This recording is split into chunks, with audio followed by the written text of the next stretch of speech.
के सागर career अकॅडमीच्या या digital प्लॅटफॉर्मवरती मी प्राध्यापक रणजित फरांदे आपणा सर्वांचं सहर्ष स्वागत करतो। विद्यार्थी मित्रांनो, आपण जो काय मीरा भाईंदरचा आत्ता रिसेंटली झालेला 2024चा जो काय पेपर आहे त्या पेपरचं इन डिटेल ॲनालिसिस पाहतोय की त्या पेपरच्या इन डिटेल ॲनालिसिसमध्ये आपण ऑप्शनवरून उत्तर कसे गेले पाहिजे, अभ्यास तुमचा काय असलं पाहिजे, लॉजिकल कसा विचार केला पाहिजे, कुठले क्वेश्चन स्किप करून पटकन जे हातात येते ते सोपं सोपं सोडवलं पाहिजे, अशा सर्व अँगलने आपण विचार करत पुढे चाललेलो आहोत।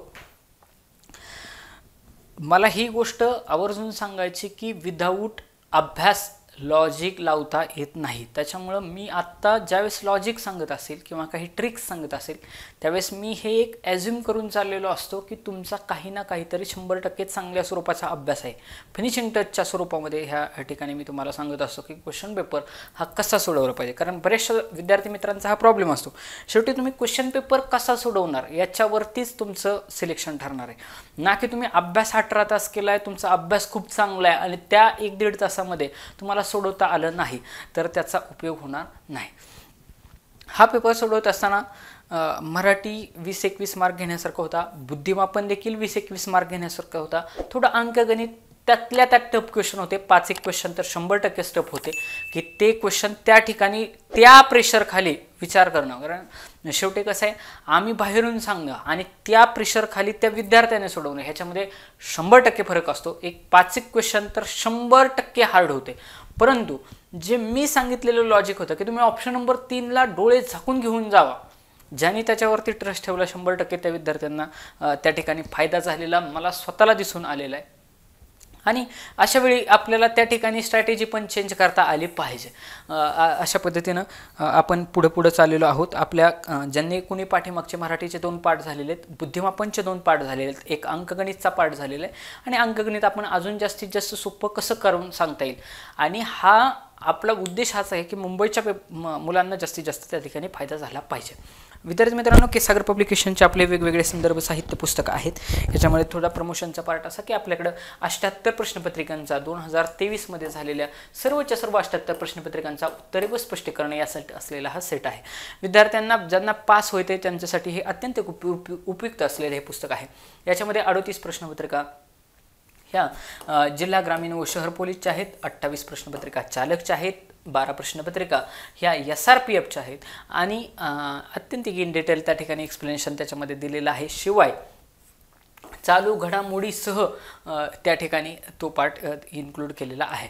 त्याच्यानंतर आपली 93वी आवृत्ती आहे संपूर्ण पोलीस कॉन्स्टेबल। याच्यामध्ये पूर्वीच्या 20 प्रश्नपत्रिका, 5 सॅम्पल क्वेश्चन पेपर, उत्तरे व स्पष्टीकरणे याच्यासह दिलेले 7000 वस्तुनिष्ठ प्रश्न, तक्ते मुद्दे यांच्यासह ते कव्हर होईल असे सर्वच्या सर्व विषय त्याच्यामध्ये कव्हर करण्याचा त्या ठिकाणी प्रयत्न केलेला आहे।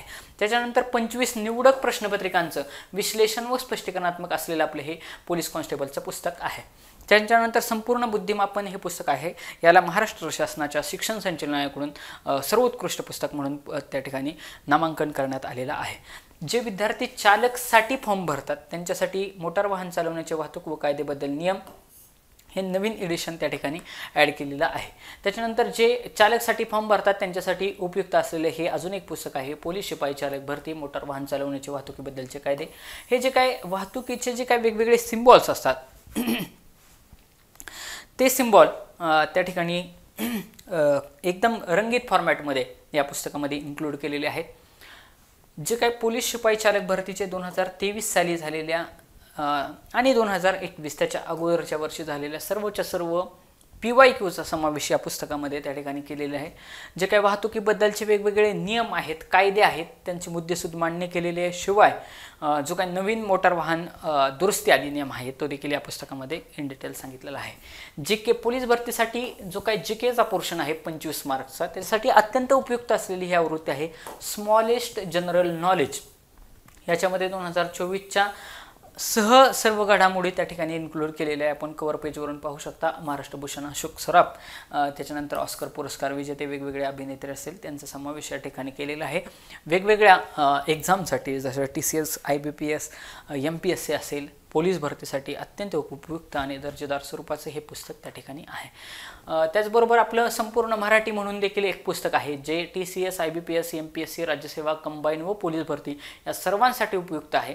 या पुस्तकाचं वैशिष्ट्य विद्यार्थी मित्रांनो असं की मराठीचं व्याकरण त्याच्यामध्ये इन्क्लूड केलेलं आहेच, शिवाय शब्दसंग्रह त्याच्यामध्ये आतमध्ये टाकलेला आहे. आणि शब्दसंग्रह ही अशी गोष्ट असते की बाबा तुमचं जर मराठीचा पेपर काढून बघितलं तर 7-8 प्रश्न तर तुम्हाला आरामात शब्दसंग्रहावरती त्या ठिकाणी तुम्हाला पाहायला भेटतात.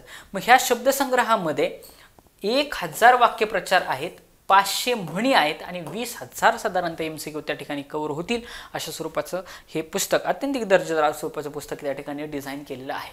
त्याच्यानंतर अंकगणितचं आपलं प्राध्यापक प्रमोद हुमणे सरांचं पुस्तक आहे. हे देखील केसागरचं अत्यंत गाजलेलं पुस्तक आहे. आणि आपला मला असं वाटतं की पाठीमागच्या लेक्चरमध्ये 66 नंबरपासून आपलं अंकगणित त्या ठिकाणी दिलेलं आहे.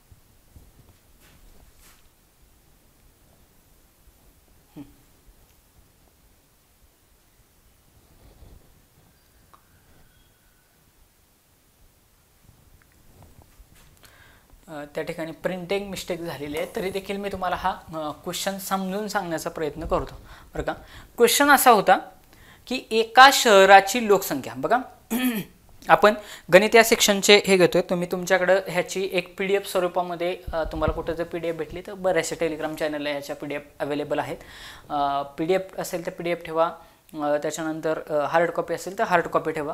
क्वेश्चन अत्यंत महत्त्वाचे आहेत. हेच क्वेश्चन मुंबईला रिपीट होण्याचे मॅक्सिमम चान्सेस आहेत, मॅक्सिमम म्हणतो मी त्या पद्धतीने. आता हा जो काही 66 नंबरचा क्वेश्चन होता ऑलरेडी PYQ आहे, पोलीस भरतीतले जे काही प्रिव्हियस इयर क्वेश्चन पेपर आहेत त्याच्यामधला आहे. ऑलरेडी या टाईपचा क्वेश्चन मी अगदी फार 3 ते 4च पेपर घेतलेत यूट्यूबला, त्या 4 पेपरमध्ये हा क्वेश्चन आहे म्हणजे आहे. त्याच्यामुळे याचे मार्क पडायलाच पाहिजे होते. सोप्या कॅटेगरीतला हा प्रश्न होता असं मी तुम्हाला म्हणेन. ओके, मी तुम्हाला प्रत्येक ठिकाणी सांगतोय. आता तुम्हाला मी मागच्या लेक्चरला 68 नंबरचा क्वेश्चन सांगितला होता, तुम्हाला सांगितलं होतं की सोप्या कॅटेगरीतला प्रश्न आहे, ह्याचे मार्क्स पडायलाच पाहिजे होते. त्याच्यानंतर परिमेय अपरिमेय संख्या तुम्हाला येत नाही तर वरीलपैकी सर्वला घेऊन जाणं त्या ठिकाणी अपेक्षित होतं. ही ऑप्शन नंबर 3 तुम्ही डायरेक्टली मारलं असतं तरी देखील या प्रश्नाचं उत्तर तुमचं आलं असतं. ह्याचं देखील उत्तर ऑप्शन नंबर 3 त्या ठिकाणी डायरेक्टली तुम्हाला भेटलं असतं. आणि 66 आणि 67 नंबरचा क्वेश्चन ऑलरेडी PYQ आहेत, याचे देखील मार्क तुम्हाला मिळायलाच पाहिजे होते. म्हणजे 1 2 3 4 हे तर लाईनीनेच मी तुम्हाला क्वेश्चन सांगितले. त्याच्यानंतर खालचा 70 नंबरचा क्वेश्चन पण सोप्या कॅटेगरीतला प्रश्न आहे. म्हणजे तुम्ही सगळे प्रश्नपत्रिका हार्ड होती असं म्हणू नका. 5-6 क्वेश्चन 100% समजायला अवघड होते, परंतु 20 क्वेश्चन सुटण्यासारखे होते. 19-20 19-20 असं ॲव्हरेज राहायला पाहिजे होतं. आता बघा 66 नंबरचा क्वेश्चन.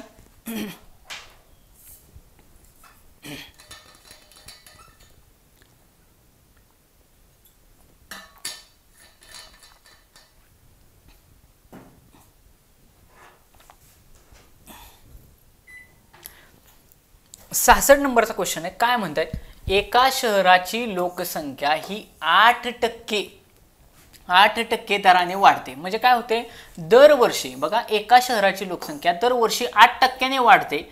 2010 साली या शहराची लोकसंख्या एवढी होती, तर 2012 साली त्या शहराची लोकसंख्या किती असेल असं त्या ठिकाणी विचारलेलं आहे. बघा तर 2010 साली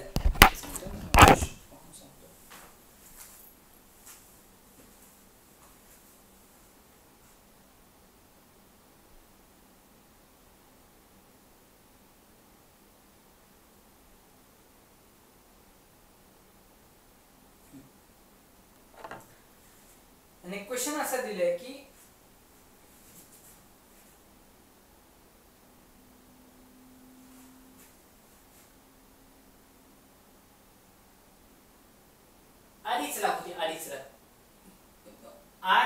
एका शहराची लोकसंख्या दरवर्षी 8% वाढते. 2010 साली ती 2.5 लाख होती. किती होती? 2.5 लाख. 2,50,000 होती. 2,50,000 होती.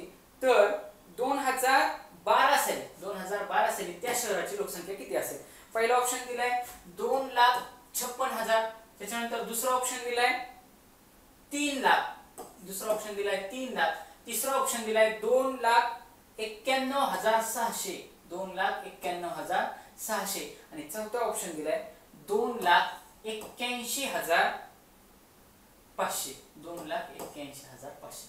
बघा तर सोप्या कॅटेगरीतला प्रश्न होता, ऑलरेडी PYQ होता आणि जर PYQ च्या सारखा क्वेश्चन जर येत असेल तर आपल्याला त्या ठिकाणी तुम्हाला मार्क पडायलाच पाहिजे अशा कॅटेगरीतला तो प्रश्न होता, कारण ऑलरेडी PYQ सेक्शन मधला तो प्रश्न आहे आणि मार्क पडायलाच पाहिजे होती या कॅटेगरीतला आहे.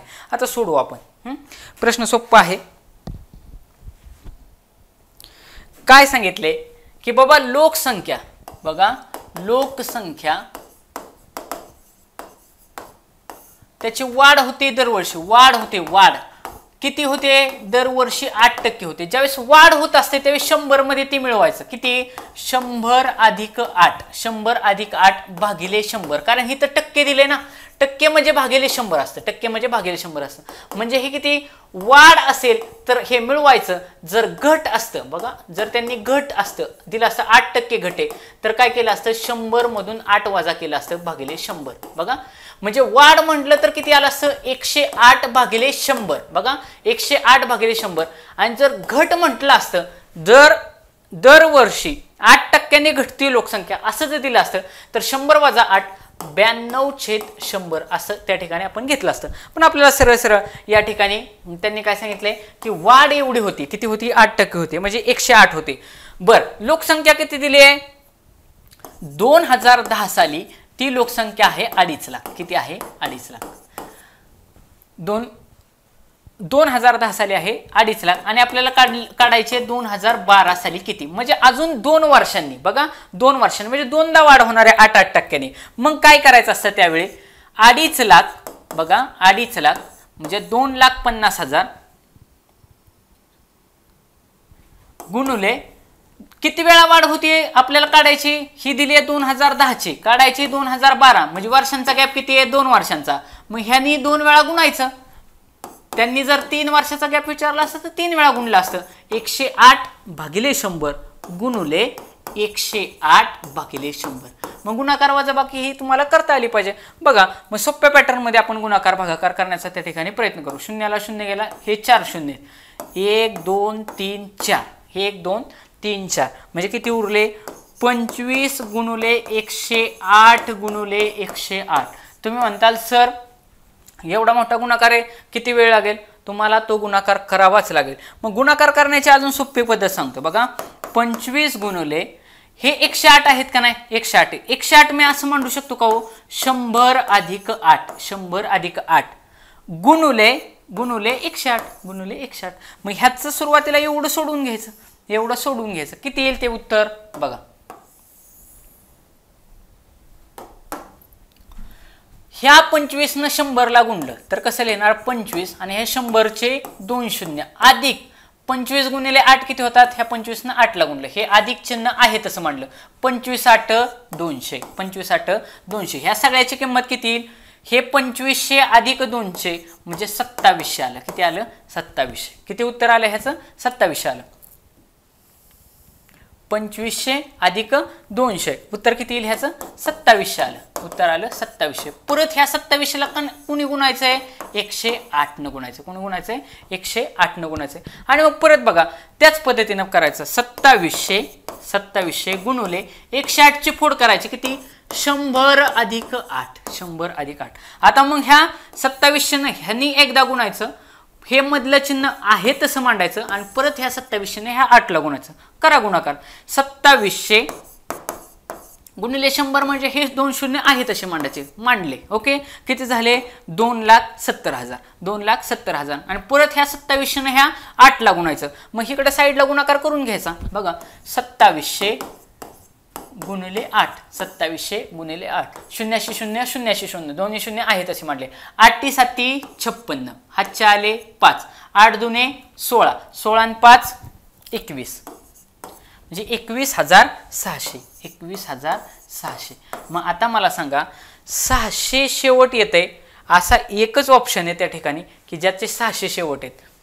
इथं 2,56,000 ऑप्शन गेला. 3 लाख तेवढ्या उत्तराकडेच जात नाही. इथं 2,91,600 म्हणते आणि इथं म्हणते 2,81,500. 600 शेवट असलेले एकच ऑप्शन आहे, ऑप्शन नंबर 3 या ठिकाणी उत्तर राहील. आणि तुम्ही मला सांगा, ज्याला सुटलं नसतं त्याने डिरेक्टली जरी ऑप्शन नंबर 3 मारला असतं तरी देखील त्याचं उत्तर आलं असतं. परंतु आपण त्या ठिकाणी सोडवण्याचा प्रयत्न करू. बघा, आता करा ह्याची बेरीज करा. बेरीज करायला हे किती 2,70,000 आहेत, हे किती आहेत 21,000.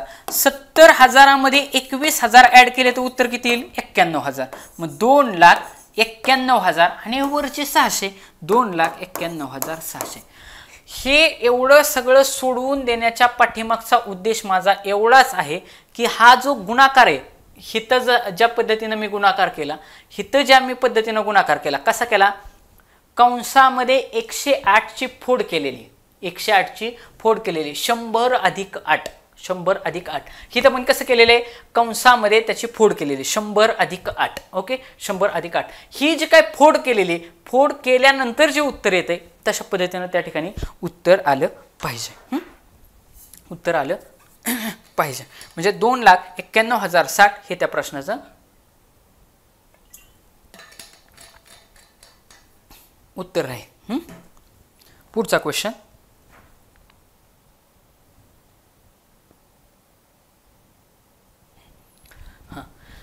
हा 67 नंबरचा क्वेश्चन पण ऑलरेडी PYQ आहे. काय म्हणतंय, एका रकमेचे दशादशे 10 दराने 3 वर्षाचे चक्रवाढ व्याजाने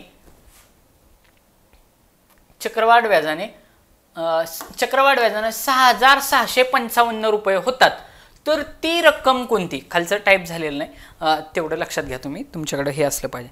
काय म्हणताय की एक रक्कम आहे, एक रक्कम म्हणजे कुठली रक्कम आहे, 5,500 आहे का, 4,500 आहे का, 5,000 आहे का आणि 4,250 आहे का. तर ह्या अशी कोणती रक्कम आहे की तिचं 10% चक्रवाढ व्याज, बघा 10% 3 वर्षाचं चक्रवाढ व्याज हे 6,655 रुपये होईल. किती, 6,655 रुपये होईल. आता तुम्हाला मी हे लॉजिकली सोडवून दाखवतो बरं का. 6,655. आता तुम्ही जर तिथं ऑप्शनवरून जरी काढायचं म्हटलं ना तरी मी काढलं असं. तुम्हाला मी अगोदरच सांगितले की ठीक आहे, त्यांनी आपल्याला विचारलं काय, चक्रवाढ व्याज. आपण सरळ व्याजानं काढू शकतो का. बघा, मला सांगा 10% ही जी रक्कम आहे ही 6,500च्या घरात चालली, बरोबर का नाही. मग मला 6,500च्या घरात जर जात असेल तर मला हा 5,500 आणि 5,000 हे जवळचे दोन आकडे आहेत. मी ह्या ऑप्शन नंबर 3ला ट्राय करून बघेल. जर त्याच्या पुढे जात असेल तर मी सरळ सरळ 5,500च माझं उत्तर असणार आहे. म्हणून मी 5,000ला 4,000 का घेतले नाहीत, कारण हा आकडा माझा जवळचा वाटतो. ह्या 6,000 आकडा येण्यासाठी हा आकडा माझा जवळचा वाटतो. आता बघा, मी तुम्हाला काय सांगितले, मी 5,000 आकडा अंदाजे घेतलाय, अंदाजे. मला माहिती नाही मी किती व्याजदर दिलाय, 10%. 10% काढायचं म्हणजे हात ठेवायचा शेवटच्या शून्यावरती. किती, एका वर्षी येणार 5,000 रुपये. बघा, शेवटचा एक शून्य काढला तर 10%ने एका वर्षी 500 रुपये व्याज येणार. मग 3 वर्षांनी व्याज किती येईल, 1,500 रुपये. किती येईल, 1,500 रुपये. 5,000 मध्ये 1,500 जर मिळवले तर 6,500 येईल. 6,500 गेलं ना उत्तर जवळ. हिथं किती, 6,655. हे म्हणते 6,555. 6,500 ही सरळ व्याजाने नाही, म्हणजे 100% उत्तर माझं ऑप्शन नंबर 3लाच आहे. 5,000 माझं उत्तर आहे. बघा, काढून दाखवतो. बघा, आता आपण सोडवून बघू. त्या ठिकाणी काय म्हणते, मला माझा दर किती दिलाय, दर दिलाय माझा 10%. 10% दिलं की खुश व्हायचं का, कारण लगेचच एक शून्य कडून आपल्याला काढता येतं. ओके, ऑलरेडी ह्या टाईपचा चक्रवाढ व्याजचा सेम टाईपचा प्रॉब्लेम मी माझ्या व्हिडिओ लेक्चरमध्ये जे काही व्हिडिओ 3-4 पेपर टाकले त्या 3-4 पेपरमध्ये ॲज इट इज घेतलाय. समजून पण मी तसंच सांगितलेलं आहे की पहिल्या वर्षी सरळ व्याज आणि चक्रवाढ व्याज हे सारखं असतं. एवढं डोक्यात ठेवायचं, फॉर्म्युल्यामध्ये शिरायचंच नाही, लॉजिकली ठोकताळ्यानं सोडवायचं. किती वर्षांसाठी काढायचंय मला, वर्ष आहेत माझ्याकडे 3. बरं, आणि त्यावेळेस त्याचं चक्रवाढ व्याज किती येत आहे, चक्रवाढ व्याज येते 6,655 रुपये. किती, 6,655 रुपये त्या ठिकाणी चक्रवाढ यायचंय. तर मला काय विचारले, माझी मूळ रक्कम किती, मूळ रक्कम किती असं विचारले. मग मी काय करणार, त्याचा फॉर्म्युला जो आहे तो फॉर्म्युला अवघड आहे, त्यापेक्षा मी ठोकताळ्यानं त्या ह्याच्यामधला ऑप्शन मधला एक ऑप्शन 5000 डिरेक्टली सिलेक्ट केला. बघा 5000 सिलेक्ट केला. 5000च का सिलेक्ट केला? कारण हा मला ह्या 6650च्या जवळचा वाटला, सगळ्यात जास्त जवळचा मला तो वाटला, त्या अँगलनं मी सिलेक्ट केला. तुम्ही म्हणताल सर तसा कसा जवळचा वाटला तुम्हाला? तुम्ही ऑप्शनकडे जावा. ऑप्शनवरून मला कुठला जरी ऑप्शन दिला तरी मी बरोबर त्याचा जवळचा ओळखणार.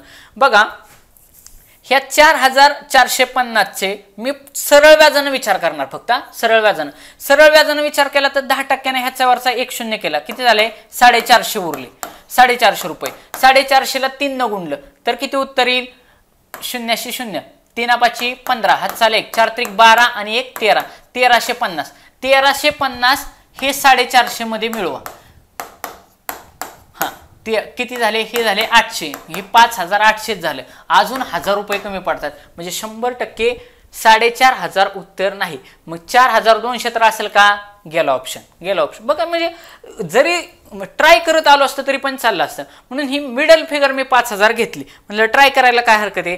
जर 5000 न उत्तर आलं नसतं तर मी सोडवत बसलो नसतो, कारण डायरेक्टलीच उत्तर 5500 असतं, कारण तीच त्याच्यापेक्षा मोठी व्हॅल्यू आहे. म्हणून मी ही व्हॅल्यू सिलेक्ट केली 5000. ओके.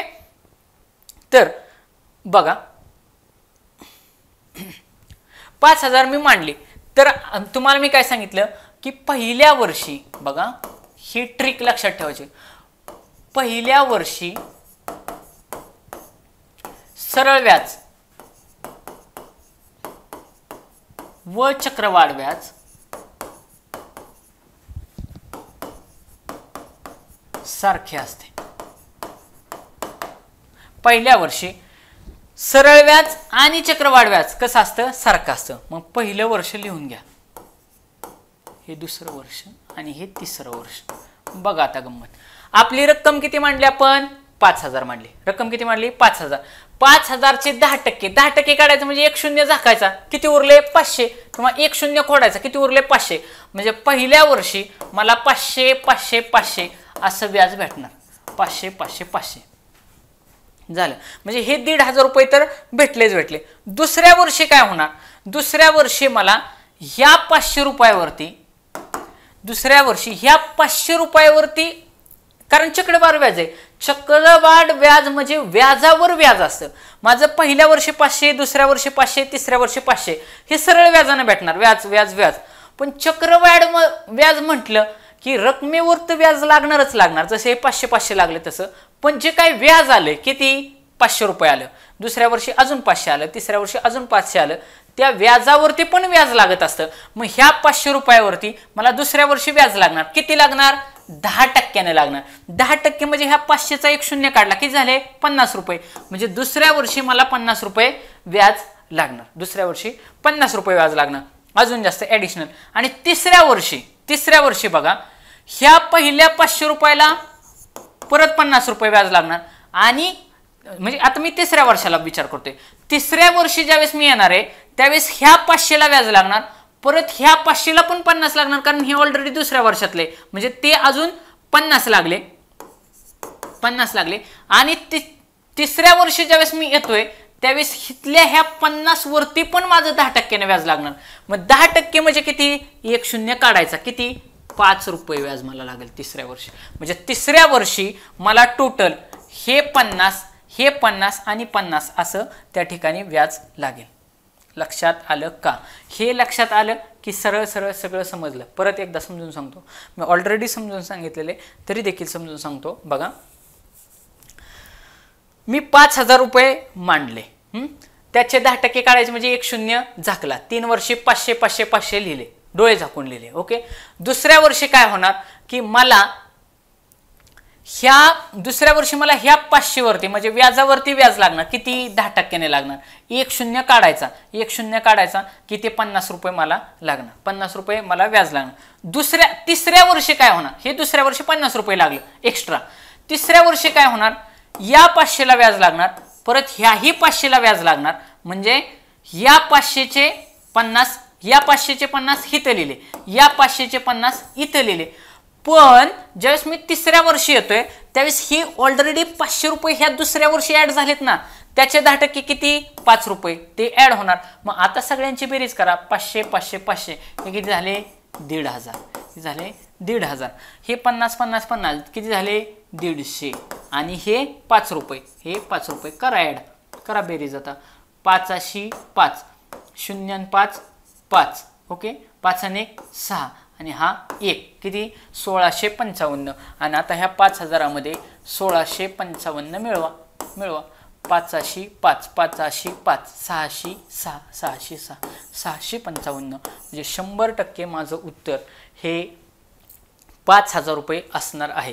आता जर उत्तर माझं ह्याच्या जवळ गेलं नसतं तर मी सरळ सरळ काय केलं असतं, ऑप्शन नंबर 1 मार्क केला असता. का? कारण जर माझं ते उत्तर नसतं तर तेच उत्तर आलं असतं. आता तुम्ही म्हणता सर हे तुम्ही कशाचं व्याज घेतलं आणि कसं घेतलं मला काही कळलं नाही. परत तुम्हाला सोपं करून सांगतो, म्हणजे पाठच लक्षातच ठेवायचं, अशा पद्धतीने सांगतो.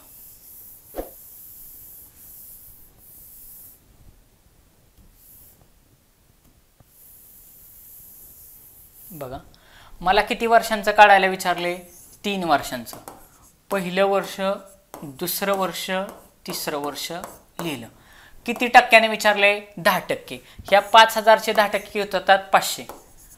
500 मी 3 वेळा मांडणार, 500 3 वेळा मांडले. किती वेळा मांडायचे 3 वेळा. त्याच्यानंतर काय करायचं, परत ह्या 500चे परत एकदा 10% काढायचे. आता 500 ह्या 5000चे 10% काढले, उत्तर किती आलं 500 500 500. 500चे परत एकदा 10% काढायचे. 10% म्हणजे किती 50. 1 शून्य काढला, 1 शून्य काढल्यानंतर किती उरले 50. ते पण परत 3 वेळा लिहायचे.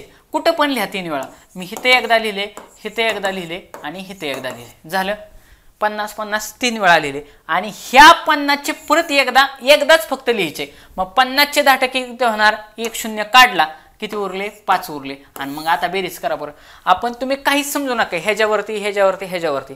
तुम्ही एवढं लक्षात ठेवायचं, एकदा हे 3 वर्षांसाठी चालले, 2 वर्षांसाठी थोडं वेगळं होईल. एकदा एकदा एकदा असं. शक्यतो आतापर्यंत पोलीस भरतीचे मी पाहिले तर 3 वर्षांसाठीच विचारलेले आहेत, 3 वर्षांसाठीच विचारलेले. 500 500 500 लिहिले. परत काय केले, ह्या 500चा 1 शून्य काढला, किती दिसत आहेत 50 दिसत आहेत.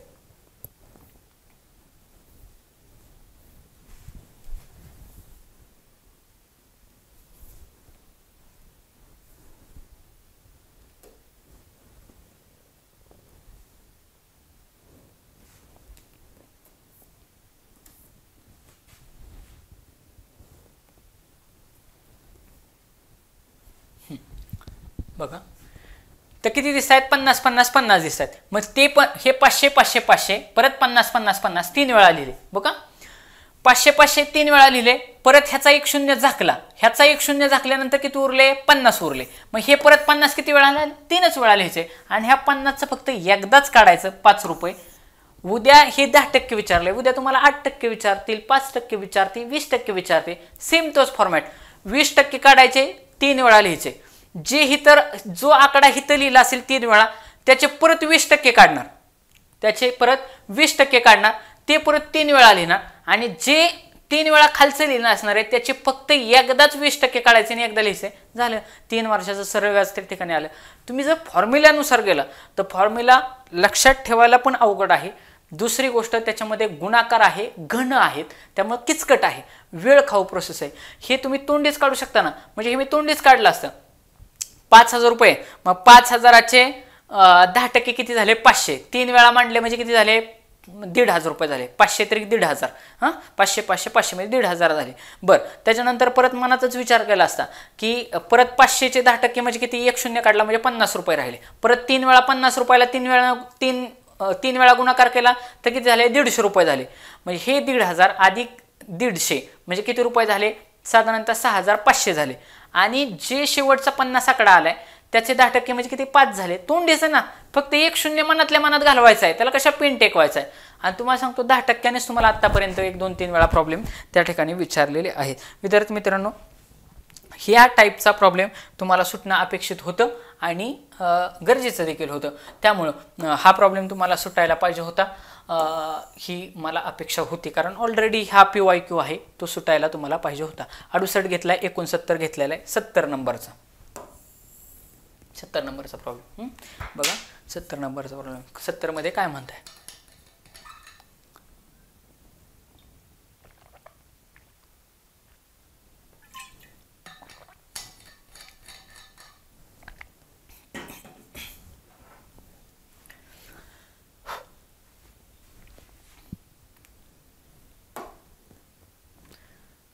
सोप्या कॅटेगरीतला प्रश्न होता बरं का, 70 नंबर.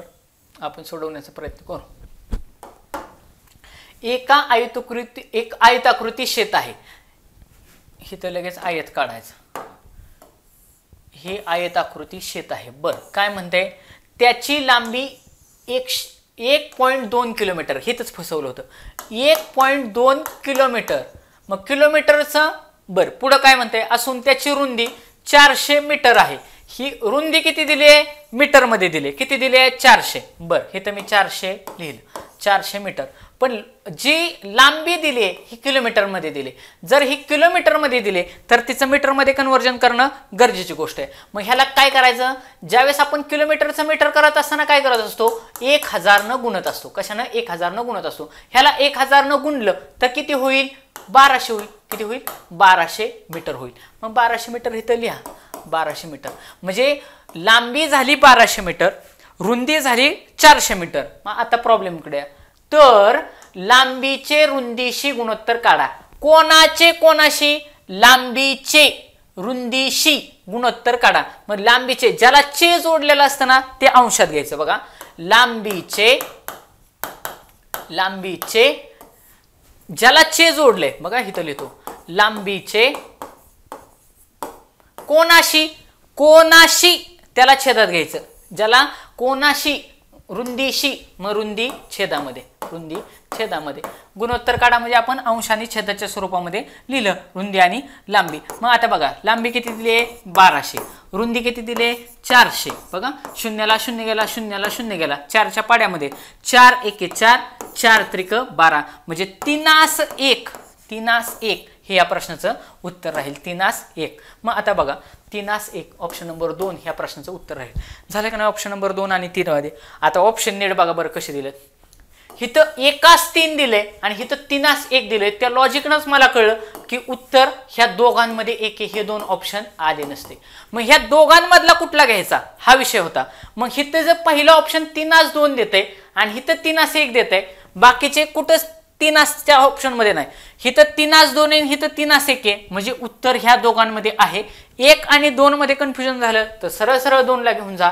1 आणि 2 आणि 4 मध्ये कन्फ्युजन झालं तरी देखील ऑप्शन नंबर तुम्ही 2 लाच मार्क करा. अशा पद्धतीचे लॉजिक मी ऑलरेडी माझ्या प्रिव्हियस व्हिडिओमध्ये सांगितले आहेत. बघा, हा ऑप्शन तर तुम्ही एलिमिनेट केला होता, डायरेक्टली उत्तर तुमचं 3:1 आलं असतं. आता ज्या विद्यार्थ्यांनी बघा हा ऑप्शन का डिझाईन केलाय, बघा 1:3 हा ऑप्शन का डिझाईन केलाय, कारण बरेचसे जण काय करणार, ह्याचं उलट गुणोत्तर मांडणार. जे 400/1200 असं जर लिहिणार, बघा 400/1200 लिहिल्यावरती ह्या शून्याला शून्य गेला, शून्याला शून्य गेला, 4 एके 4, 4 त्रिक बघा 1:3 आलं. बरोबर, म्हणजे एक्झामिनर किती हुशार आहे बघा.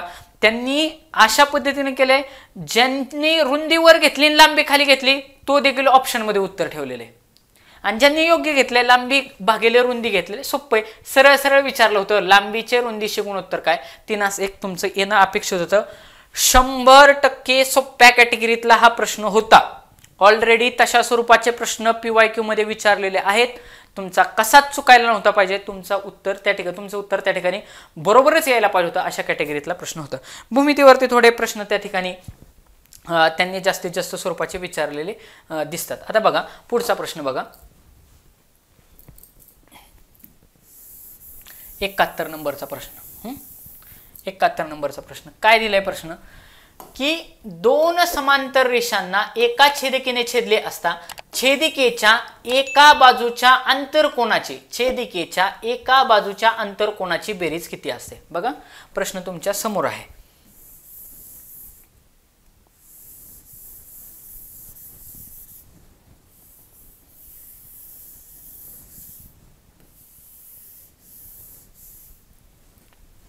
दोन समांतर रेषांना छेदिकेने छेदले असता. आता बघा 2 समांतर रेषा आपण त्या ठिकाणी बघू. ही एक रेषा झाली आणि ही एक रेषा झाली. ह्या 2 रेषा एकमेकांना कशा आहेत, समांतर आहेत. बघा साधं एकदम बेसिक बुद्धिमत्तेचा पार्ट आहे. ही एक रेषा आहे, ही एक रेषा, 2 रेषा एकमेकांना कशा आहेत, समांतर आहेत. पुढे काय म्हणताय, 2 समांतर रेषांना एका छेदिकेने छेदले असता, म्हणजे हिच्यावरती मी अशी रेष मारली तर आता ही रेषा ह्या दोघांना छेदते का, 100% छेदते. बर, छेदले असता छेदिकेच्या एका बाजूच्या अंतरकोनांची बेरीज किती असते? एका बाजूच्या म्हणजे एक तर हितली किंवा हितली ह्यांच्या अंतरकोनांची बेरीज किती असते? तर विद्यार्थी मित्रांनो या ठिकाणी लक्षात घ्या, हा कोन आणि हा कोन यांना रेषीय जोडीतील कोन असं म्हणायचं. काय म्हणायचं? रेषीय जोडीतील कोन. सेम हित पण तसंच होते बघा, हित आणि हित काय होते? रेषीय जोडीतील कोन होते. मग ह्या रेषीय जोडीतील कोनांची बेरीज किती असते? 180 अंश असते. म्हणजे हितली पण किती असणार आहे? 180 असणार. ह्या दोघांची मिळून ना, ह्या दोघांची 180 अंश असणार आहे. मग आता मला सांगा, जर तिथं 180 होते तर हा गोल जर मी असा कंप्लीट केला हा गोल, हितली वरची 180 आहे, हितली 180 आहे सपोज. मग खालचा गोल जर त्याचा कंप्लीट केला तर ही खालच्या पण कोणाची बेरीज किती असणार आहे? 180 अंशच असणार आहे. मग हे खालचे जे असतात हे आंतरकोन आहेत. किती असतात? आंतरकोन आहेत. मग आंतरकोनांची बेरीज किती असते? 180 अंश असते. हे या ठिकाणी तुम्ही लक्षात ठेवायचे. म्हणजे दोन समांतर रेषांना एका छेदिकेने छेदले तर आंतरकोनांची बेरीज किती होणार आहे? 180 असणार आहे. उद्या तुम्हाला विचारतील की बाबा रेषीय जोडीतील कोन,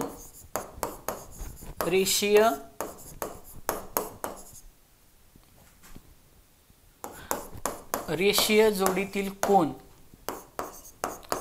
यांची पण बेरीज किती असते? 180 अंशच असते. रेषीय जोडीतील कोन यांची बेरीज पण किती असते? 180 अंशच असते. हे या ठिकाणी लक्षात ठेवायचं आहे. आणि मग बघा, ज्याला यदा कदाचित एखादा म्हणला असं की यार काय मला समजलंच नाही, छेदिका काय काय काय काय काय अहो तुम्ही पॅनिक होऊ नका. तुम्हाला मी काय सांगितलं, येत नसेल ना सरळ ऑप्शन नंबर 3 मारान बाजूला हो. ऑप्शन नंबर 3 मारान बाजूला हो. त्या पोराचं उत्तर डायरेक्टली बरोबर आलं असतं. 2-3 घेऊन जायचं म्हणजे जायचंच. आणि ह्या ठिकाणी तुम्हाला उत्तर येत नव्हतं ना, ऑप्शन नंबर 3 मारा. ज्याने थोडी रिस्क घेतली असंही मार्क आपल्याला पडणार नाही. तुम्ही कशाला हे 4 पैकी कशाला तरी गोल करणारच आहे, कशाला तरी गोल करणारच आहे.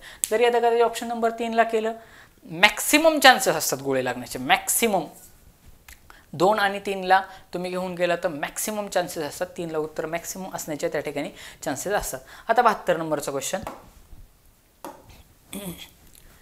जागतिक आरोग्य दिनाच्या दिवशी आरोग्य खात्याने एका वसतिगृहातील मुलांना वाटप करण्यासाठी 30 सफरचंद, 55 मोसंबी, 80 केळी खरेदी केली. प्रत्यक्षात वाटप केल्यानंतर प्रत्येक प्रकारची 5 फळे शिल्लक राहिली. तर त्या वसतिगृहामध्ये मुलांची संख्या किती? 100% हा प्रश्न आहे ना थोडा हार्ड स्वरूपाचा होता. तर तिचं समजणं लक्षात नव्हतं, समजणं अवघड आहे की बाबा काय करायचंय. तर या ठिकाणी तुम्हाला मसावी काढायचा होता. मसावी काय काढायचा होता? मसावी. ज्याला एवढं कळलं, म्हणजे मसावी आणि लसावीचे ज्यांनी प्रॉब्लेम केलेले त्यांना हा प्रॉब्लेम 100%. ज्यांनी मसावी लसावी हा टॉपिक केलाय व्यवस्थित, मसावी लसावीवरती पोलीस भरतीला कंपल्सरी क्वेश्चन विचारलेले आहेत. एक तर लसावीवरती विचारलाय किंवा मसावीवरती विचारलाय. मग लसावी आणि मसावी ह्याच्यामध्ये काय फरक आहे? आता बघा, ही तर प्रॉब्लेम तुमच्या समोर आहे. 30 सफरचंद, 55 मोसंबी आणि 80 केळं ही त्या ठिकाणी वाटलेले आहेत. 30 सफरचंद, 55 मोसंबी, 80 केळी त्या ठिकाणी वाटलेले आहेत. मग आता बघू आपण सोडवू. 30 सफरचंद, त्याच्यानंतर 55 मोसंबी आणि 80 केळी. बघा 80 केळी बघा हे तर दिले. 30 सफरचंद, 55 मोसंबी आणि 80 केळी वाटलेत. पण प्रत्यक्षात काय झालं? 5 प्रकारची फळं शिल्लक राहिली. 5 प्रकारची फळं शिल्लक राहिली म्हणजे ह्यातनं 5 वजा करा. 25, 50 आणि 75. बघा मग आता प्रश्न काय विचारलाय? प्रश्न असा विचारलाय, तर त्या वसतिगृहामध्ये मुलांची संख्या किती होती? तर मग एवढी फळं वाटल्यानंतर मुलांची संख्या किती होती असं विचारलं. मग काय करायचं? पोरांना तिथं त्या ठिकाणी लक्षात आलं नसेल की काय करायचं. तर मग अशा ठिकाणी त्या ठिकाणी त्याचा काय काढायचा असतो? मसावी काढायचा असतो. एवढं लक्षात घ्या. मग मसावी म्हणजे काय? तर महत्तम सामाजिक विभाजक, म्हणजे त्याचं उत्तर जास्तीत जास्त आलं पाहिजे असं. आणि लसावी म्हणजे असतो लघुत्तम सामाजिक विभाजक. म्हणजे काय करायचं बघा, ही अशी रेष मारायची. आता अशी संख्या निवडायची की त्यांनी ह्या तिन्ही संख्यांना भाग जाईल. आता ज्याचा 25चा पाढा पाठ आहे त्याच्या लगेच लक्षात आलं असतं की ह्याला 25 भाग जातोय, मग मी डिरेक्टलीच 25 5 पण जातोय, नो डाऊट तुम्ही 5 पण भाग घालू शकता, ह्याला 5 भाग जातोय, याला 5 भाग जातोय, याला पण 5 भाग जातोय, परत पण त्याला 5 भाग जाणार बघा. मग इकडे घालून पण तुम्हाला दाखवतो. ह्या 25 सुरुवातीला भाग घालू, 25 एके 25, 25 दुने 50, 25 त्रिक 75. आता अशी कुठली संख्या आहे का की त्याने ह्या 1 ला 2 ला आणि 3 ला सगळ्यांना भाग जाईल? अशी संख्या नाही. ज्या ठिकाणी अशी संख्या संपते त्यावेळेस हिथं जे शिल्लक राहतं तो असतो तुमचा मसावी, तो असतो तुमचा मसावी. मग लसावी काय? बरोबर का? मग लसावी काय? तर लसावी असा असतो, लसावी बरोबर ही जी काय संख्या आलेली असते का हितली ही संख्या, ही किती आहे 25 गुणुले सगळ्यांचा गुणाकार करायचा. मग हे आणि हे जे काय राहिलेलं असतं सगळ्यांचा, जे काय शिल्लक राहिले तेवढ्या सगळ्यांचा गुणाकार 1 गुणुले 2 गुणुले 3, मग करा गुणाकार.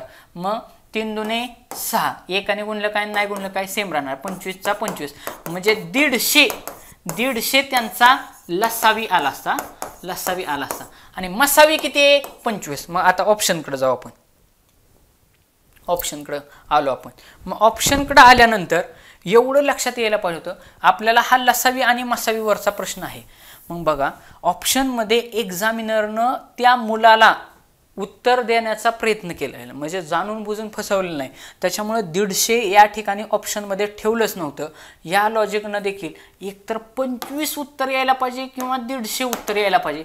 एवढं जरी ज्या पोराला कळलं असतं ना तरी इथं ऑप्शनमध्ये 150च नाही, म्हणजे 100% उत्तर काय आहे 25 आहे. 75 आहे 50 आहे 100 आहे ऑप्शन गेले, म्हणजे 25 त्या वसतिगृहामध्ये विद्यार्थी किती आहेत 25. तुम्हाला हा फरक लक्षात आला का हे लक्षात घ्या. मसावी म्हणजे काय असतं की जेवढं ह्या रेषेच्या अलीकडे आहे म्हणजे सगळ्या संख्यांना भाग जाईल अशी जेवढ्या संख्या येतील ती म्हणजे असतो मसावी. आणि संख्यांना भाग गेल्यानंतर जे काय बाकी उरत असते, इथं 1 उरलं, इथं 2 उरले, 3 उरले, मग हिकडचा हा सगळा कॉलम आणि गुणिले हे म्हणजे असतं लसावी. ओके, लसावी आणि मसावीमध्ये कन्फ्युजन करायचं नाही. मग आता या टाईपचा प्रॉब्लेम लक्षातच ठेवायचा. उद्या ज्यांचं आता ठीक आहे मीरा भाईंदरचा त्यांचा पेपर झाला आहे त्यांनी सोडून द्या, पण लगेचच आगामी काळामध्ये 2-4 महिन्याने पोलीस भरती येणार आहे, त्यांनी लक्षात ठेवायचं ह्या स्वरूपाचा पॅटर्न. आणि ज्यांचा मुंबईचा पेपर होणार आहे त्यांनी देखील या टाईपचा प्रश्न लक्षात ठेवायचा. आणि आता मला नाही वाटत की हा बोर्डवरचं जेवढं लिहिले अत्यंत कमी शब्दामध्ये मी लिहिले, ज्याला हे कळलं की त्याला ते 100% करणार. हा असणार तुमचा मसावी. आणि लसावी म्हणजे काय ते 25 आणि हिकडच्या सगळ्यांचा गुणाकार हे असणार तुमचा लसावी. आणि याच्यावरती तुम्हाला प्रश्न आहेत म्हणजे आहेत, तुम्ही कुठला पण पेपर काढून बघा, तुम्हाला लसावी मसावी टॉपिक करणं महत्त्वाचं आहे. सरळवाज व्याज चक्रवाढ व्याज 100% प्रश्न आहेतच. क्वेश्चन पेपरच तसा तयार होत नाही.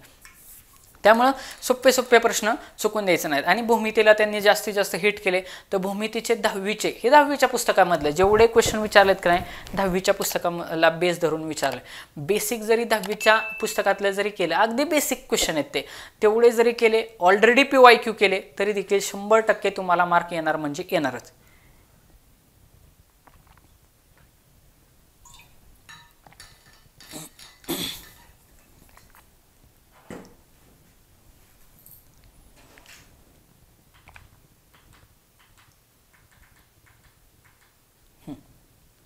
पुढचा क्वेश्चन 73 नंबरचा.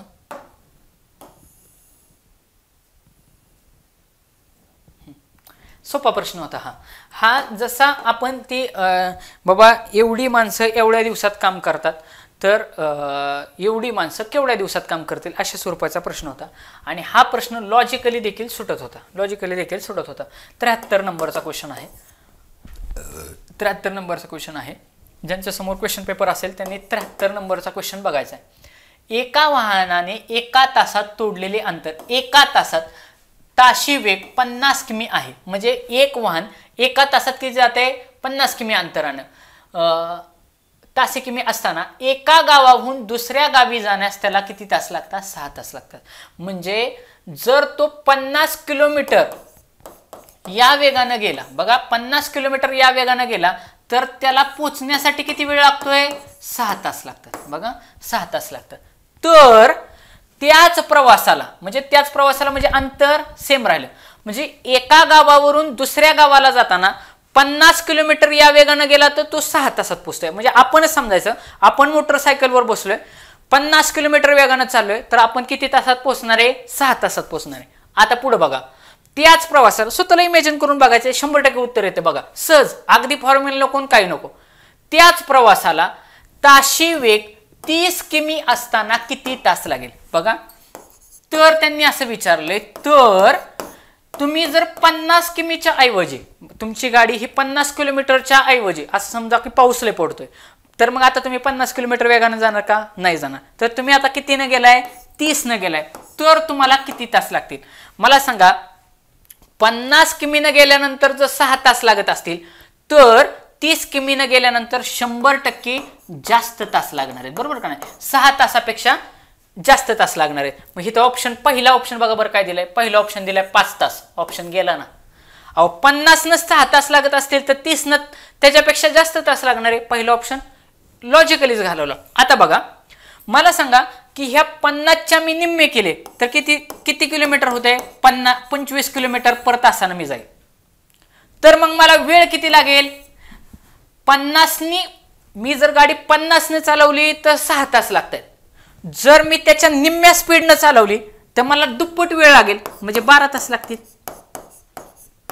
12 तास लागतील. बघा समजते का? 50 किलोमीटर वेगाने ज्यावेळेस मी गाडी चालवतोय त्यावेळेस 6 तासात पोहोचतोय. पण जर मी स्पीड निम्म केलं, त्याच्या निम्म केलं, किती होईल? 25 होईल, तर मला दुप्पट वेळ लागेल.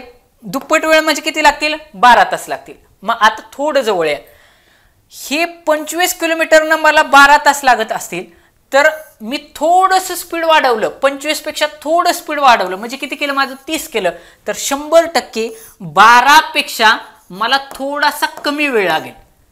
12 पेक्षा मला थोडा कमी वेळ लागेल, पण 12 तास लागणार नाही. ऑप्शनकडे येऊ. इथं ऑप्शन काय दिलाय? 15 तास, ऑप्शन गेला. इथं चौथा ऑप्शन काय दिलाय? 20 तास. सरळ सरळ उत्तर ऑप्शन नंबर 2, 10 तास. मला किती वेळ लागेल हे काढायचीच गरज नव्हती, वाचून मला कळलं असं की 50 किलोमीटरला 6 तास लागतात. मला विचारलंय 30 किलोमीटरला, म्हणजे 100% जास्त वेळ लागेल. पहिला ऑप्शन गेला जो 5 तास दिला होता. नंतर मी काय विचार केला की ह्या 50चं ही 30 म्हणजे साधारणतः निम्म स्पीड आहे. मग निम्म स्पीड मी जर केलं, 50च्या निम्म किती होत आहेत? 25 होत आहेत, तर मला डबल वेळ लागेल, म्हणजे किती लागेल? 12 तास लागेल निम्म स्पीड केल्यानंतर. आणि मग त्याच्यापेक्षा थोडं 5ने स्पीड वाढवलेले, मग ह्या 12 तासापेक्षा थोडंसं अलीकडचा आकडा माझं उत्तर यायला पाहिजे. पण 15 तास आणि 20 तास तर काय येणार नाही. ऑप्शन गेला, ऑप्शन गेला, सरळ सरळ तोंडीच उत्तर आलं असतं. मग आता हे फॉर्म्युल्यानं सोडवायचं कसं? तर फॉर्म्युल्यानं पण ते सोडवायला सोपं आहे. बघा कसं, बघा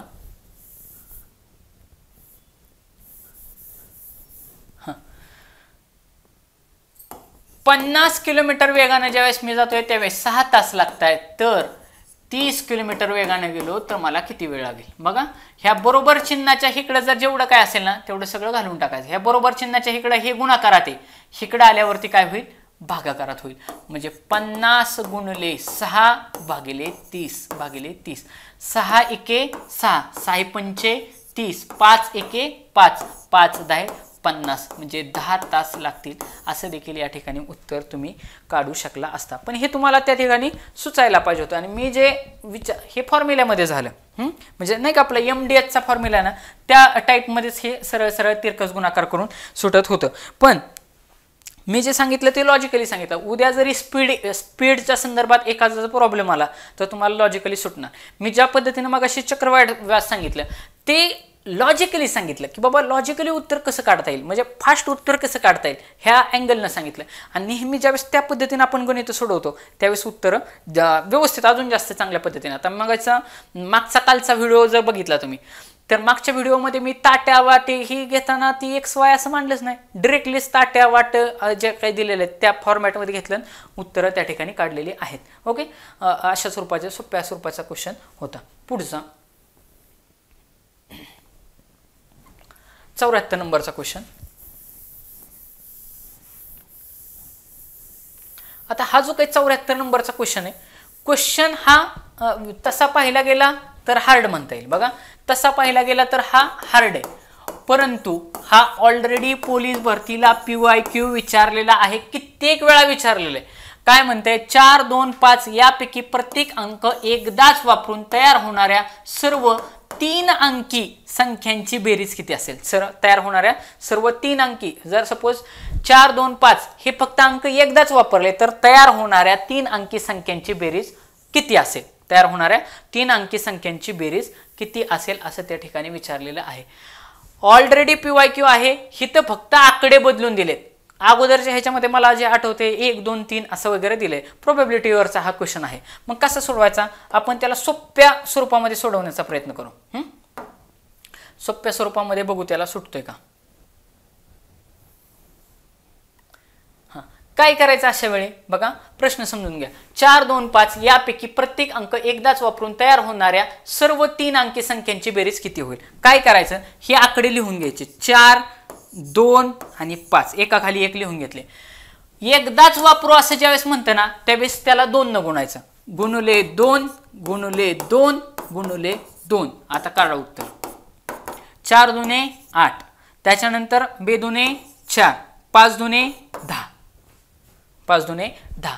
मग त्यांनी काय विचारले, तयार होणाऱ्या सर्व किती 3 अंकी, किती अंकी तयार होणाऱ्या सर्व 3 अंकी संख्यांची बेरीज किती असेल. काय काढायची, त्यांची बेरीज करायची. मग ह्यांची सुरुवातीला काय करायची, बेरीज करून घ्यायची. म्हणजे 8 अधिक 4 आणि अधिक 10. मग 8 अधिक 4 किती झाले, 8 आणि 4 12 अधिक 10 किती झाले 22. किती झाले 22. म्हणजे एका रोची 22 येणार. एका रोची 22 येणार. एका रोची 22 म्हणजे काय, ज्यावेळेस तुम्ही 3 अंकी संख्या लिहिता त्यावेळेस एकक, दशक आणि शतक अशा फॉर्मॅटमध्ये लिहिता का नाही. इथं काय लिहिणार, एकक स्थानचा अंक लिहिणार. इथं काय लिहिणार, दशक स्थानचा अंक लिहिणार, दशक स्थानचा लिहिणार. आणि इथं काय लिहिणार, शतक स्थानचा, कारण 3 अंकी. बर, मग प्रत्येक ठिकाणाची बेरीज किती आली पाहिजे, 22 आली पाहिजे. एकक ठिकाणाची जर सगळीकडे मी असं 2 2 2 2 लिहिलं तर बेरीज किती येईल, 22 येईल. मग आपण 22 लिहू शकतो का, इथं नाही लिहू शकत. 22 ज्यावेळेस मी इथं 22 लिहिणार आहे त्यावेळेस इथला फक्त एकक स्थानचाच अंक लिहिणार 2, आणि हा वरचा जो 2 असतो 22चा 2 तो मी काय करणार, हातचा इकडे घेणार, हातचा इकडे घेणार. ह्यांचे पण दशक स्थानच्या अंकांची बेरीज किती येणार आहे, 22च येणार आहे. ह्या 22 अधिक इकडे हातचा आलेला 2 किती झाले 24. ज्यावेळेस मी इथं 24 मांडणार आहे त्यावेळेस 24 मधले हे तर फक्त 4च मांडणार, इथं फक्त 2च मांडणार. हे 2 हातचा होऊन इकडे येणार. हितली पण शतक स्थानच्या अंकांची बेरीज किती येणार आहे, 22 येणार आहे. 22 अधिक 2 किती झाले 24. म्हणजे हे 24, हे 4 आणि हे 2 किती झाले 24, 4 आणि 2. म्हणजे हा आकडा त्या प्रश्नाचं उत्तर राहील. मग इथे बघा, बघा तुम्ही चेक करा. 23 आहे का, नाही. इथं बघा 24, 4 आणि 2 उत्तर आलं. 22 आहे का, नाही. 21 आहे का, नाही. ह्या प्रश्नाचं उत्तर ऑप्शन नंबर 2. बघा या प्रश्नाचं उत्तर ऑप्शन नंबर 2. 24, 42. 24, 42 हे त्या प्रश्नाचं उत्तर राहील. समजणं कुठं गरजेची गोष्ट होते. बघा मी कसं सोडवलं तिकडं तुम्ही लक्ष द्या नीट. काय केलं, 4, 2, 5 हा अंक प्रत्येकी एकदाच वापरून तयार होणाऱ्या सर्व संख्यांची काय करायची, बेरीज करायची. मग 4, 2 जे अंक दिले तुम्हाला इथं काही का अंक देणार आता लक्षात ठेवायचं. हे अंक एकदाच वापरायचे आणि त्यावेळी जे काही 3 अंकी संख्या तयार होईल त्यांची बेरीज किती होईल असा आपल्याला प्रश्न आहे. प्रश्न नीट लक्षात ठेवायचा. आता बघा सगळेच्या सगळे 3 अंकी संख्या लिहिली, मल्टिप्लाइड बाय 2 त्याला काय करायचं 2 2 ने गुणायचं. तशाच पद्धतीने सोडतो. 4 गुणिले 2 8, 2 दुने 4, 5 दुने 10 ह्या सगळ्यांची बेरीज केली. बेरीज भरली 22. बेरीज किती आली, बेरीज आली 22. मग एकक स्थानच्या अंकांची बेरीज येणार 22. दशक स्थानच्या अंकांची बेरीज पण किती येणार 22. शतक स्थानच्या अंकांची पण बेरीज किती येणार 22 22. मग आता इथं एकक स्थानच्या अंकांची ज्यावेळेस 22 बेरीज येते त्यावेळेस एकक स्थानी मी 2च घेणार. हा 22चा 2 इकडे हातचा म्हणून घेणार. दशक स्थानच्या अंकांची बेरीज किती यायला पाहिजे 22. 22 अधिक हा हातचा आलेला 2 किती झाली बेरीज 24 झाली. पण 24 मधला हा 2 मी हातचा म्हणून शतक घरात घेणार, 4च फक्त खाली मांडणार. त्याला 4 असा मांडला, 2 हातचा म्हणून घेतला. शतक स्थानच्या अंकांची बेरीज किती आहे 22च आहे.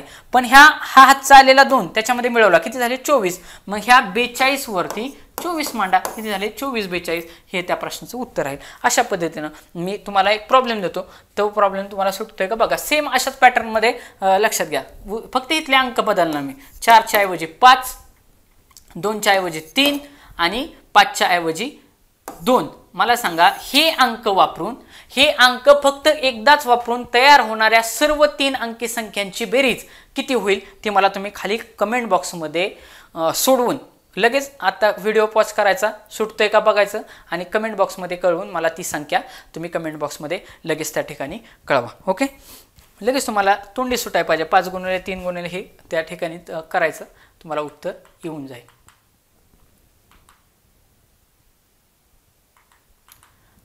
हां, 75 नंबरचा क्वेश्चन, एवढा एक क्वेश्चन पाहू आपण. थांबू. 75 नंबरचा क्वेश्चन बघा काय म्हटलंय की 5/8 मध्ये 5/8. बघा प्रश्न असा आहे, 5/8 मध्ये 75 नंबरचा क्वेश्चन आहे. 5/8 मध्ये 5/8 किती वेळा मिळवावेत म्हणजे बेरीज 5 येईल. ह्याचा सरळ सरळ फॉर्म्युला आहे. काय करायचं असं, काय सांगितले, किती वेळा मिळवावेत म्हणजे बेरीज 5 वेळा येईल. बेरीज म्हणजे जे विचारलं असते ते त्याला कन्सिडर करायचं. बघा काय मी सांगितलं, जे विचारले काय, बेरीज 5 म्हणजे ही बेरीज जे काय येईल ती इथं लिहायची. ऑलरेडी हा PYQ आहे बरं का, ऑलरेडी PYQ आहे. जी बेरीज विचारली ती घ्यायची, गुणुले काय करायचं, ही जी संख्या दिली, ही जी काय संख्या दिली 5/8, तिला खाली मुंडी वर पाय करायचं. खाली मुंडी वर पाय म्हणजे काय, 8ला वर घ्यायचं आणि 5ला खाली करायचं. बेरीज गुणुले म्हणजेच, बेरीज म्हणजे थोडक्यात काय, त्यांना बेरीज 5 यायला पाहिजे म्हणजे हे उत्तर यायला पाहिजे. तुम्ही बेरीज किंवा कंसामध्ये उत्तर असं पण लिहू शकता. ही बेरीज गुणुले 5/8ला उलट करायचं. उलट केल्यानंतर किती होईल, 8/5 होईल. 8/5 मग करा गुणाकार. बेरीज किती यायला पाहिजे, 5 यायला पाहिजे. गुणुले 8/5. 8/5, 5ला 5 गेला, किती उरले 8. जे उत्तर येईल त्यातनं -1 करायचा. जे उत्तर येईल त्यातनं काय करायचा, -1 करायचा. बघा बऱ्याचशा विद्यार्थ्यांना एवढं माहिती असतं आणि एक्झामिनर हे सोडवल्यानंतर उत्तर किती येते, 8 येते. 8 ऑप्शन मध्ये टाकणारच. हे बघा ऑप्शन नंबर 3लाच 8 टाकलाय. बघा म्हणजे एक्झामिनर फसवण्याचा प्रयत्न करतोय, करणारच. पण जे उत्तर येतं त्याच्यातून -1 करायचं आहे, हे स्टार करून लक्षात ठेवायचं. जिथं सगळं जग फसतं तिथं आपण फसायचं नाही, मग मार्क पडत राहतात. मग बघा ह्याचं काय करायचं, सेम टाईपचा प्रश्न ऑलरेडी PYQ मध्ये विचारलाय. 5/8 अधिक 5/10 तीच संख्या त्याच्यामध्ये मिळवल्यानंतर त्यांची बेरीज एवढी येईल, ह्याच्यासाठी ती संख्या त्याच्यामध्ये किती वेळा मिळवावं लागेल, अशा टाईपचा प्रश्न ऑलरेडीच विचारलाय. आता तुम्ही कमेंट बॉक्समध्ये मला सांगा, सपोज मी तुम्हाला आता प्रॉब्लेम देतो, 9/7 मध्ये 9/7 हे किती वेळा मिळवावं म्हणजे उत्तर 9 येईल. म्हणजे उत्तर 9 येईल. बघा म्हणजे उत्तर 9 येईल. अशा स्वरूपाचा मी तुम्हाला प्रश्न दिला, त्याचं उत्तर मला तुम्ही खाली कमेंट बॉक्समध्ये करून लगेच सांगा. मग जे काय त्याचं उत्तर येईल हे सोडवल्यानंतर, हे सोडवण्यासाठी काय करायचं, जे विचारलंय ते गुणुले तो अपूर्णांक खाली मुंडी वर पाय करून लिहायचा, उलटा करून लिहायचा. बघा उलटा करून लिहायचा म्हणजे खाली मुंडी वर पाय करून लिहायचा आणि त्याच्यातून 1 वजा करायचं. ह्याचं 5 गुणुले 5/8 विचारलं होतं, त्याचं 8/5 केलं. ह्या 5ला 5 गेला, किती उरले, 8 उरले. 8 उरल्यानंतर त्या 8 मधून 1 गेला, किती उरले, 7. ऑप्शन नंबर 4 या प्रश्नाचं उत्तर राहील 7. सोप्या कॅटेगरीतला प्रश्न होता, सुटायलाच पाहिजे होता. अशा पद्धतीने विद्यार्थी मित्रांनो, मला जेवढे आत्ता शक्य आहेत तेवढे मी प्रॉब्लेम घेतले आहेत. आपले 2 अंकगणितचे हा पार्ट धरून झालेले, अजून एखादा पार्ट अंकगणितवरती होईल. तुम्हाला जास्तीत जास्त समजावं अशा पद्धतीने आपण त्या ठिकाणी चाललेलो आहे. हेच क्वेश्चन आकडे बदलून रिपीट होत असतात. तुम्हाला हे व्हिडिओ आवडले नक्की लाईक करा, शेअर करा. धन्यवाद.